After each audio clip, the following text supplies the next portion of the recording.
everyone. Hope you're doing well. And I have this interesting book to share with you today. And it is Words to the Wise.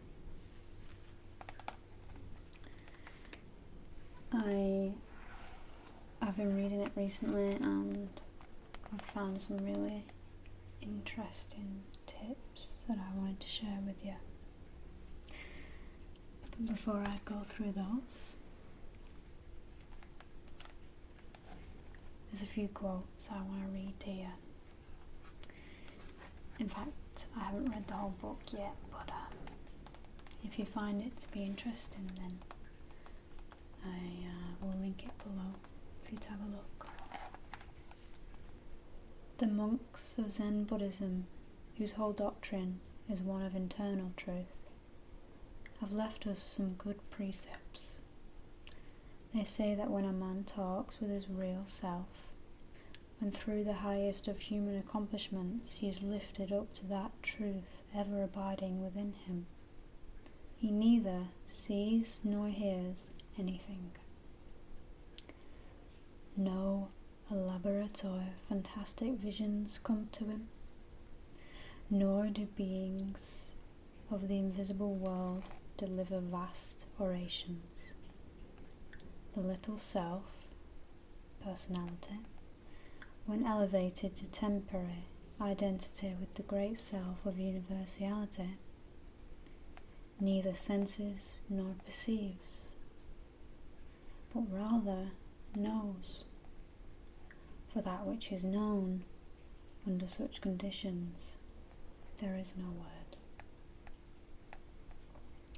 So I think that's a nice introduction for this session today, because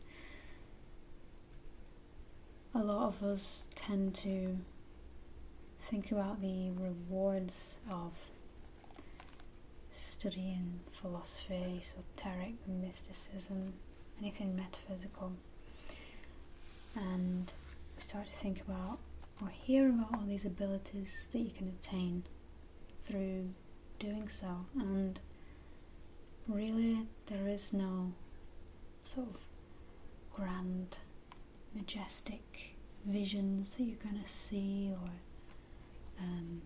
start levitating or things like that, or at least that's not typical. Really, the truth is that you'll just know. You will just know the truth, and that's all there is to it.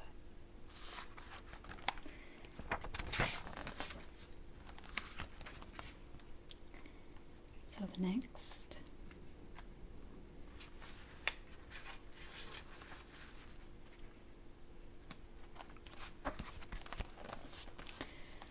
philosophy differs from science, however, chiefly in the matter of conclusions arising from the accumulated mass of physical knowledge. Science reads the book of nature, but does not understand what it reads.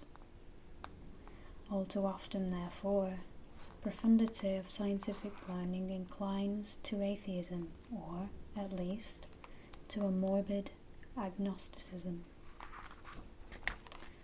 The mechanistic theory in science, which views the whole universal process as a sort of perpetual motion device, is an utterly insufficient explanation of existence and its laws. If scientists could only realize that the knowledge which they have accumulated is not complete in itself, but depends upon the metaphysical philosophies of the ancients for its interpretation, they would be rescued from the numerous uncertainties which now beset them. And on this page it goes on to talk about the different planets in our solar system and what they supposedly represented for the ancients, the different characteristics they represent. What's interesting about this book is that it's a very grounded book. So I feel like those of you who are interested in spirituality but also of a very grounded nature, this is the book to read for that, because, you know, philosophy is marrying, well, science and spirituality. If I were personally convinced, which I'm certainly not, that the adept referred to had actually made the statements attributed to him, I would still not believe in them. Rather, I would derive the authority for my attitude from the words of Gautama Buddha, who stated on one occasion, "I will not accept a doctrine because the learned have stated it, nor will I accept it because the gods themselves have spoken. I'll accept it only because it is true." And you may think, well, how do I know if it's true? And that's the whole process that we're going through right now. Using these steps and using your wisdom, your research, your knowledge. That is how you know the truth with complete certainty. Elucid, the Megarian, was once asked by Ptolemy, king of Egypt, if there was a short way to master geometry. The philosopher instantly replied, "Sire, there is no royal road to learning. There is no royal road to truth. There is no shortcut to God, unfortunately." So, with that, I'll read you one more. The truth concerning spiritual exercises is that they are useless and even dangerous unless part of a carefully planned and intelligently directed program of self-improvement.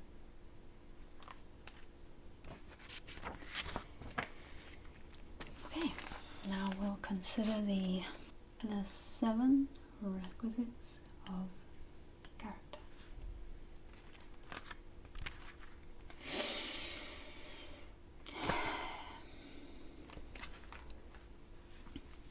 Number 1. Integrity. In short, is the irresistible inward impulse to do that which is wise, noble, and beautiful. In philosophy, the word integrity signifies much more than the ordinary word honesty. Honesty may only be acceptance of certain standards of right and wrong and obedience thereto, but integrity is honesty illuminated by inward realization. It lifts the life above blind obedience to man-made law and establishes every thought and action upon the foundation of abiding justice. Integrity also implies perfect consistency between inward impulse and outward action. The outward life is dominated by inner conviction, and there is no interval or difference between the beauty in the soul and the nobility in the outward deed. Integrity is the living truth, or possibly, for the novice, the living of that which is the nearest to truth that he knows. A man who believes in fine spiritual principles and then lives a code of action inconsistent with these principles lacks integrity, even though he may be honest in his weights and measures. All too many truth seekers claim noble standards, but live petty and intolerant codes. Such a person might study mysticism for 100 lives, but not having learned to live a gentle and noble life his theorizing and meditating are in vain. The old sages became embodiments of the beliefs and traditions which they served. No one can have really beautiful thoughts in his soul without having his life beautifully thereby, for all outward living is moulded over inward impulse. Integrity is the rationalizing of inner life, so that everything that emerges from it is just, enlightened, and true.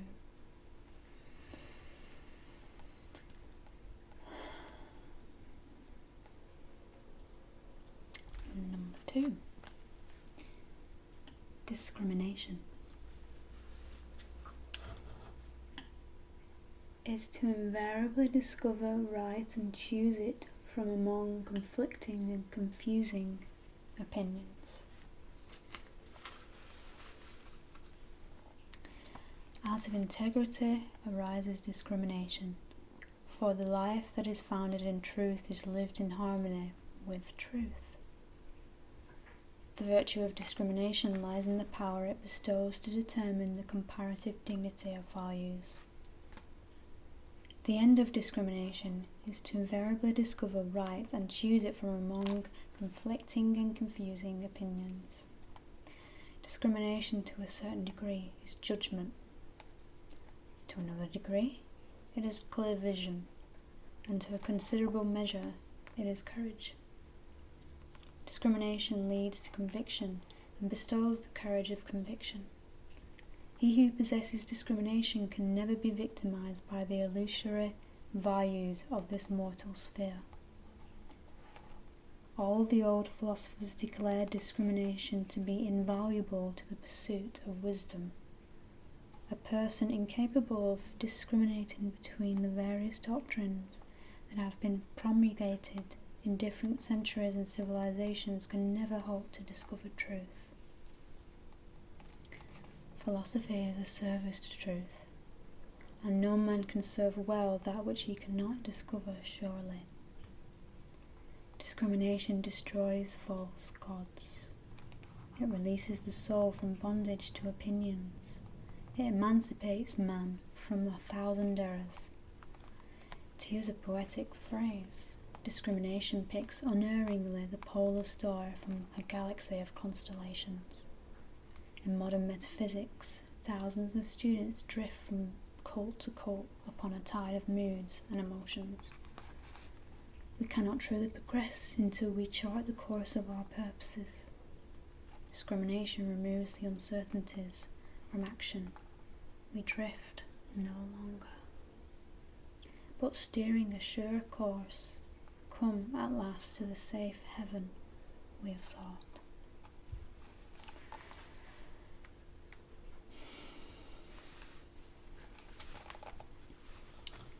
Application is the capacity for intelligent persistence, implying both continuity and consciousness. It also conveys the thought of one-pointedness and thoroughness of effort. In Western civilization, the tenor of life is subject to constant interruption. The average individual is torn between many purposes. He attempts to scatter his faculties and his vital resources over too much large of an area. And in an attempt to do everything, he does nothing well. By developing the power of application, the mind is secured from the hazards of distraction and interruption. Without application, there can be no organized intensity of effort, and without organized intensity, there can be no great accomplishment in philosophy. Application, however, does not mean that a student should think of nothing but his philosophy 24 hours a day, 365 days a year, nor that his whole time should be devoted to study, reading, or contemplation of abstract truths. A life unreasonably immersed in learning is apt to be fruitless and unbalanced. learning to be the greatest value must be tested by application. The philosopher not only devotes hours to the absorption of knowledge, but also must spend years in the application of knowledge to its reasonable ends. A healthy, normal existence requires a fine balance between effort and relaxation. Application is not concerned with the duration of effort primarily, but rather the whole soulness of effort. In music, for example, certain hours must be given to practice, and failure to observe this routine is fatal to technique. On the other hand, it is perfectly possible for the musician to over-practice and through his excess destroy the individuality and soul quality of his performance.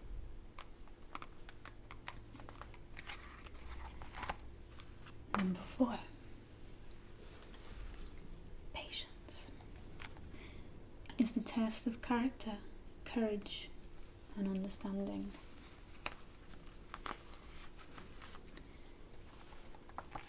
Application naturally implies patience, and patience is indeed a power of the soul. Without patience, nothing that is real or worthwhile can be accomplished. Patience is resignation to the inevitable processes of law.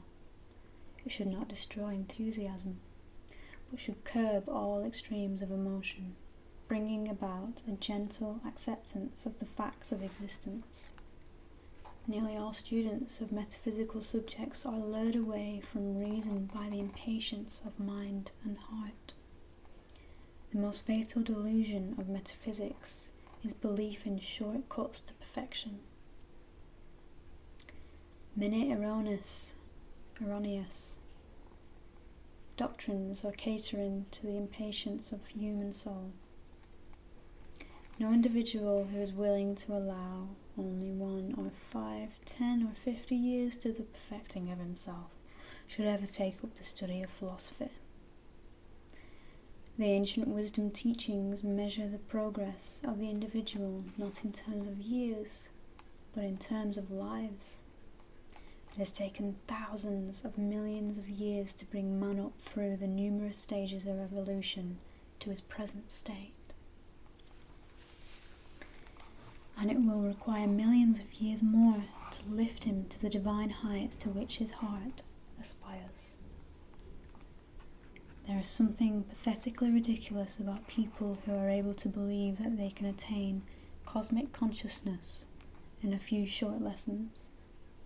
I have met many sincere but benighted souls who, after studying a smattering of the occult sciences for a few years, are waiting breathlessly for initiation, when they believe it is right around the corner. As one expressed it after a few months of study, I expect the veil between the visible and invisible worlds to drop at any moment. Patience is the test of character, courage, and understanding. It is not the desire of the wise to build hastily, but rather to build well.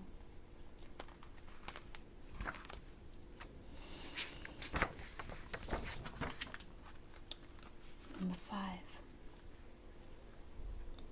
Moderation.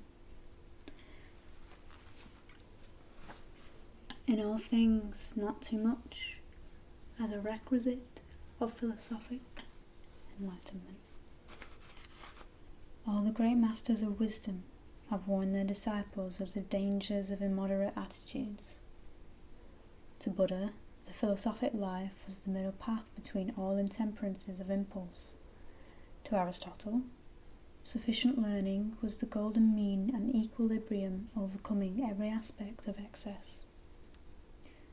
Socrates expressed the thought in simple words: in all things, not too much.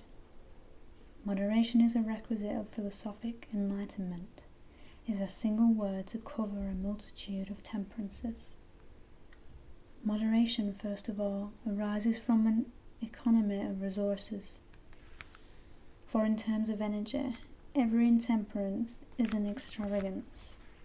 Most human beings die of their intemperances. but not always from those familiar excesses which we associate with the word. Many people who eat moderately, drink not at all, and are apparently paragons of virtues, die of intemperance. For example, intolerance is a form of intemperance. Jealousy, worry, anger, fear, all these are intemperances, just as destructive and wasteful as the more familiar excess of the flesh. Any unworthy, unbeautiful, or uncontrolled waste of life, thought, or feeling is an intemperance. To do a disagreeable or injurious deed produces fully as destructive an effect on the soul as alcoholism or a drug habit, and all immoderation is habit forming. Each time we lose our temper, it is more difficult to control it. Every excess leads to other excesses, and all excess destroys the beauty and symmetry of the soul's purpose. According to the teachings of occultism, the virtues have their origin in the understanding of the student himself. As a disciple becomes grounded in philosophy, he gradually becomes incapable of doing unphilosophic things. No one masters an evil habit until the habit itself falls away because it is no longer consistent with the standard of living and thinking. The virtues arise not from a desperate effort to inhibit the evil tendencies of the nature, but rather from an unfolding inward beauty which, asserting itself, comes finally to dominate each action and render it likewise beautiful.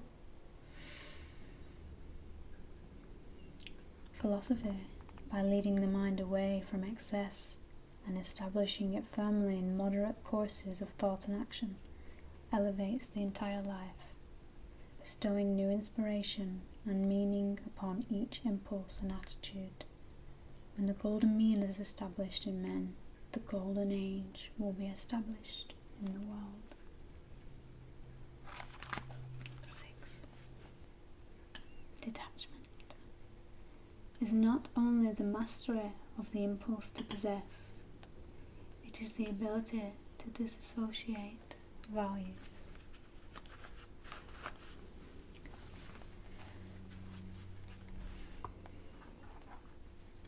Every man is ruled by that over which he exercises the sense of possession. Detachment is not only the mastery of the impulse to possess, it is the ability to disassociate values. True value must always be sought for its own sake, and not with the hope of material reward. Unfortunately, many students taking up the study of philosophy and occult sciences are motivated by selfishness. The poor want to be rich, the sick want to be well, the humble want to be powerful, and nearly all desire that their efforts should be rewarded in measurable temporal terms. A great number turn to philosophy for consolation. Some in extremity grasp at wisdom, as drowning men are said to grasp at straws. Religion is not a metaphysical breadline. All philosophers of merit and enlightenment have agreed that it is sacrilege to exploit the sacred teachings to accomplish those material ends which are entirely outside the province of religion. By detachment in philosophy, we mean that every disciple worthy to receive instruction must come to the temple offering all that he has and all that he is for wisdom, expecting no other reward for his efforts than wisdom. There is a story frequently told of a Hindu chela who asked his master what a man had to do in order to become wise. The master took him into the Ganges and held the disciple's head under water for several seconds. "What did you think while I was holding your head down?" asked the teacher. "Only one thing," replied the chela. "I wanted air, And how badly did you want air? More than anything else in the world. Did you think of wealth or rewards or ambitions? No, master, only air. Very well, my son. When you want wisdom, as you just wanted air, then you will become wise.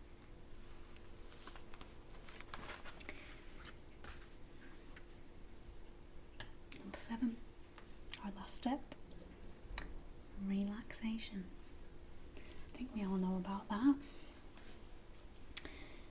All the great philosophers whose words and thoughts have survived the changes of time have possessed a sense of humour.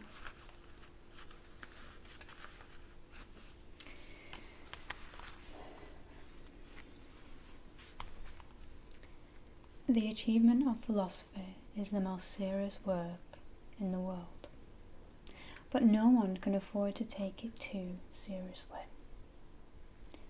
One of the old poets has referred to the laughter of the gods in high Olympus, and I cannot but think sometimes that these gods are laughing at little men who have forgotten to laugh.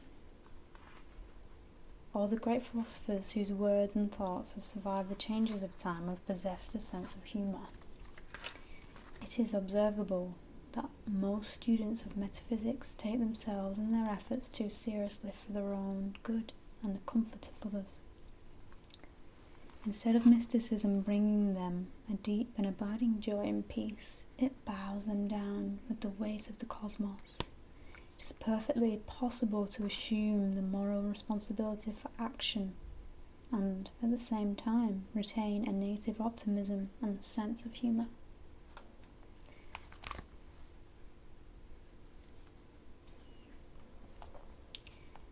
It is always good for the young student to remember that, while the world and other people appear to be going to the dogs, this universe and all that it contains is really going to heaven as rapidly as it can. No one is failing. There are no lost souls.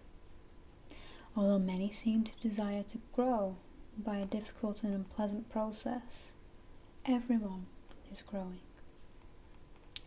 Each individual is doing the best he can for what he is and where he is, and as he becomes more, he will do better.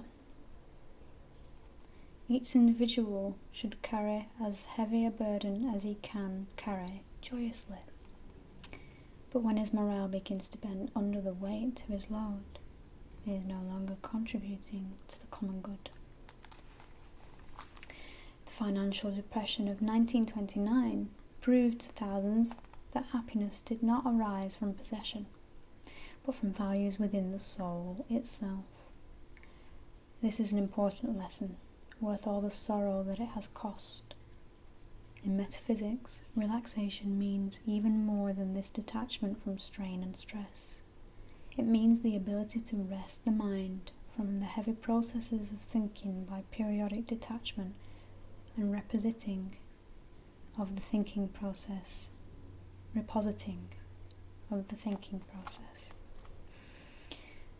Every human being, in order to be truly wise, must learn to play as well as work.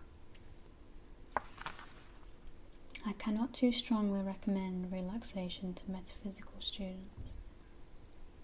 Nearly all of those whom I have contacted in many years of public work have forgotten that philosophy is not only the science of living, but also the joy of living. We should all remember that if we do not live well in this world and appreciate the beauties of our present sphere, we shall scarcely merit a better world or a happier sphere. At first, these 7 essential qualities may seem somewhat contradictory, but it must be remembered that it is the duty of the intelligent student to blend and balance that which otherwise would be extreme courses of action blending of these 7 qualities is the fine art of philosophy. He who completely accomplishes this blending is master of himself. Self-mastery leads to those higher ends of understanding to which all disciples aspire. Thank you for watching. Peace.